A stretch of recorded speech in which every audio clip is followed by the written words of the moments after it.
The owners of this turn-of-the-century Christchurch manor had just completed renovating the house when the September 2011 earthquake struck. Adjustments were made to the interior layout, and while some key rooms were reinstituted with authentic period details, others such as the kitchens and bathrooms were given a more modern aesthetic. The judges felt the owners and designers have shown exceptional dedication, skill and perseverance in resurrecting this historic property from such a disastrous situation. Congratulations to AO Architecture, winner of the TIDA New Zealand Designer Renovation of the Year.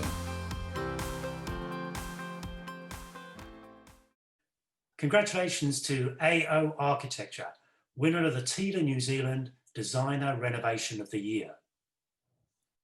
Thanks very much for TIDA for the award. I'd like to thank the owners, Dean and Andrea Marshall. Without their dedication to this project, it would never have happened. 6 years, I believe, that we've been working on it and finally finished. Also like to thank the builders and the craftsmen that worked on this job. Without them, couldn't have happened. Being a renovation of ornate detail, there's a lot of old school work needed on it. So yeah, I really appreciate all those fellas that worked on it. The house itself was built at the turn of the century by the England brothers on the base of the Port Hills. Basically, the Canterbury earthquakes kind of dealt to the manor quite badly. The external structure was relatively okay, but internally we lost 95% of the interior. We structurally strengthened it, lifted it, new shear walls put into it. We also added a third floor to it for a billiards room.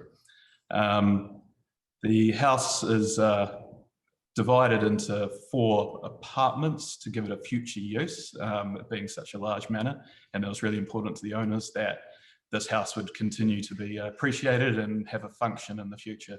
So once again, many thanks to the owners, Dean and Andrea, and thank you.